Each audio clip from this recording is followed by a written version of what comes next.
Não, não, eu ia dizer que, cara, tudo isso daí, toda essa sujeira, todo esse teatro bizarro aí, cara, isso não tem conserto, tem?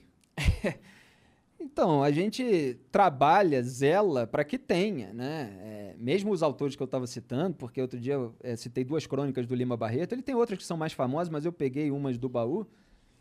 Eles estavam lá dando o diagnóstico da realidade, né, daquilo que acontecia, na esperança também de melhorar, né? Você expressa para ter consciência do problema e para ver quais são as ferramentas que podem ser desenvolvidas. Agora, mesmo para fazer isso, você entra num debate público em que existem as claques dos bandidos, né? As claques dos corruptos, dos lavadores de dinheiro, dos amigos de pessoas que acabam blindando esse pessoal. Então, eles vêm com muita desinformação, tentando bagunçar tudo. A gente faz o trabalho de diagnosticar, de expressar, de cobrar, exigir providência. E é preciso haver sempre uma pressão popular. Eu estava até lembrando hoje, em alguma conversa que eu tive, que o Ricardo Lewandowski foi flagrado na época do Mensalão, dizendo a imprensa está com a faca no nosso pescoço, a ordem era para aliviar e tal. Você vê, porque tem articulação política do bastidor. Mas eles, quando estão pressionados, quando você tem o holofote em cima e tal, é mais difícil.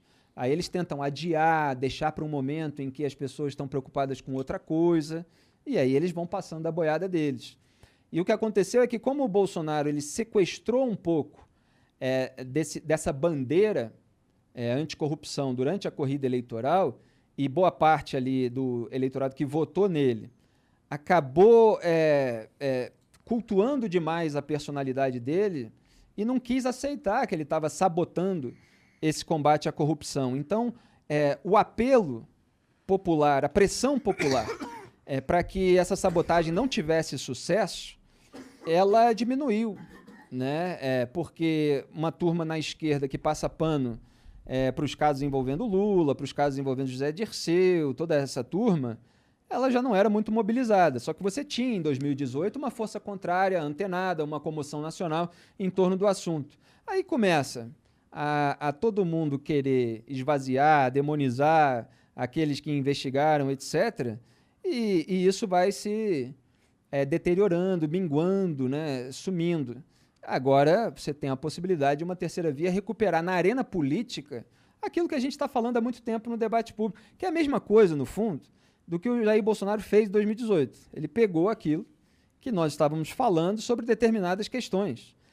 E agora você precisa de uma pessoa que, ao contrário do Jair Bolsonaro, tenha condições de levar à prática essa visão, né? Esse diagnóstico da realidade. Porque, assim, as pessoas das claques, como eu chamo, governistas ou lulistas e tal, elas fingem que não estão acontecendo e as coisas são evidentes. Você aponta etapa por etapa e vai e tem a consequência. Está acontecendo tudo aquilo que a gente estava mostrando que ia acontecer. Sim. A impunidade geral, todo mundo se safando. O Gilmar Mendes, por exemplo, engavetou lá o caso do quadrilhão do PP, engavetou antes de colocar em julgamento. PP é o partido do Arthur Lira, que é o líder, o presidente da Câmara, apoiado pelo Jair Bolsonaro, do Ricardo Barros, do Ciro Nogueira. O Ricardo Barros nem estava nesse caso, era mais Arthur Lira, Ciro Nogueira e outros. E aí ele esperou o Celso de Mello se aposentar para ele pautar, porque ele achava que o Celso de Mello ia votar contra o interesse dele, então ele esperou o Cássio Nunes Marques, indicado pelo Jair Bolsonaro, ganhar a vaga na segunda turma do Supremo, e na segunda turma, que é para onde ele foi, para ele já ter a maioria garantida e aí pautar aquele caso. E o Cássio Nunes Marques foi indicado pelo Jair Bolsonaro, mas é apadrinhado pelo Ciro Nogueira. Você tem a declaração de 2019 do Ciro Nogueira, dizendo assim, que queria o conterrâneo dele, né, porque é do Piauí também, em algum tribunal superior, STJ, o STF, agora vai e tal, e ele ganhou o bilhete premiado, foi para a mais alta corte do país. Chegou lá, o que ele fez? Ele aliviou a barra do Ciro Nogueira, do padrinho dele, daquele que declarava publicamente que queria o Cássio Nunes Marques lá. E aí foi arquivado o inquérito do quadrilhão do PP, que era a ala do PP, que atuava na Petrobras, no esquema de corrupção da Petrobras. Qual que é a influência do Ciro Nogueira com o Bolsonaro? Por que ele consegue fazer com que o aliado político dele ganhe uma posição tão influente como o STF? Por que o Bolsonaro fez isso justamente para o Ciro Nogueira? Bom, primeiro que o Bolsonaro é um deles, né? A gente não pode separar, que é isso que o bolsonarismo tenta fazer muitas vezes, como se é preciso atender e tal. Não, é um deles. 30 o anos know-how ali, né? de rachadinha, 30 anos ali. Ele era do PP. Outro dia, a gente está uns 6 dias atrás, ele deu um discurso, até viralizou aí nas redes sociais, falando assim, elegeram um cara do Centrão. E meses atrás ele já tinha falado, eu sou do Centrão. E dessa vez que ele falou assim, elegeram um cara do Centrão, ele dá uma risadinha cínica, assim, que é como se ele dissesse para o eleitorado que votou nele, enganei vocês. Porque durante a campanha ele falava assim, nós não integramos o Centrão. Palavras dele, tá? Tem os vídeos aí, já mostrei em vários vídeos que eu fiz, o pessoal volta e meia, espalha no Twitter de novo. Ele falava que se fosse para fazer toma lá da cá, ele não faria e tal. Mas... voltando à sua pergunta, então eles são mais ou menos a mesma coisa, Então ele só já que tem o conexões Centrão... políticas com o Ciro Nogueira anteriores. Talvez Já. num jogo que a gente não conheça. Não, já, enfim, ele era do partido, só que o Bolsonaro, justamente pelo medo de cadeia da família, ele ficou cada vez mais dependente do apoio parlamentar para não ser alvo de um processo de impeachment. Porque se ele é alvo de um processo de impeachment, ele pode perder o mandato, ele perde foro privilegiado, e perde, para além de tudo isso, o poder de barganha que a caneta presidencial dá. Porque aí, com a caneta presidencial, ele consegue articular, você quebra um galho aqui para mim, eu faço isso aqui para você, Faz isso eu que eu te dou a distribuo... vaga do STF.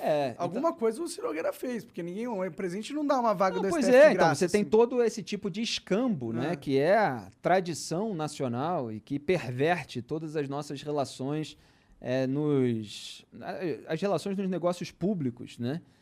Então ele ficou completamente dependente, com medo de perder o poder, e está lá articulando, o Flávio Bolsonaro está lá articulando, agora quer botar um cara no Tribunal de Contas do Estado, e aí o Cássio Nunes Marques determinou a volta de um conselheiro para o TSE, que gera um efeito dominó e permite ao Flávio Bolsonaro conseguir ali uma nomeação. Eles estão sempre articulando. Político fudido. Exatamente. Que não acaba mais. Só que agora tem um detalhe que o Bolsonaro, às vezes, ele traz à luz do dia uma coisa, uma declaração que é repudiável e que muitas vezes era feita na moita. Às vezes ele tem um sincericídio. Então ele falou outro dia, 10% de mim tá...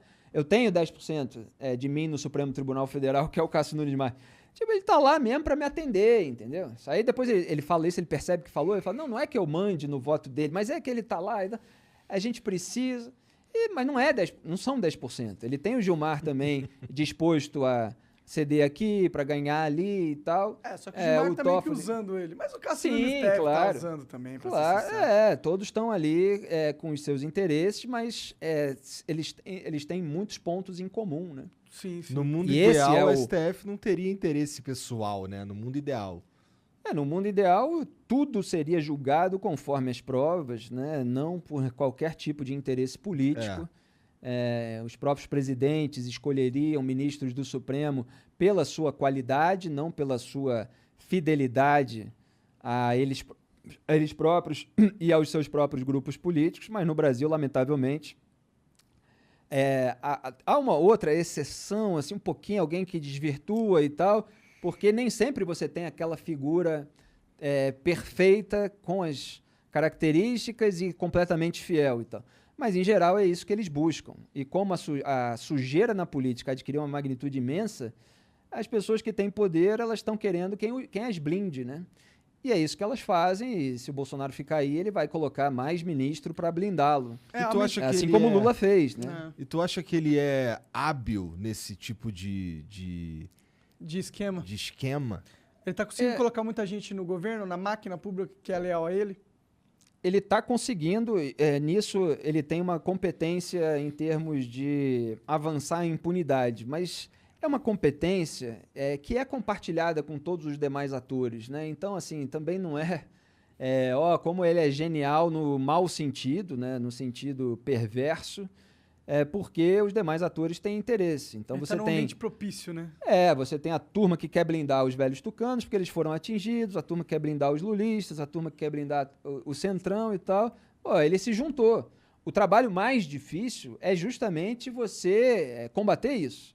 É você se tornar um estorvo moral para aquelas pessoas que estão querendo fazer tudo errado. é você não trocar os seus princípios por cargos e tal.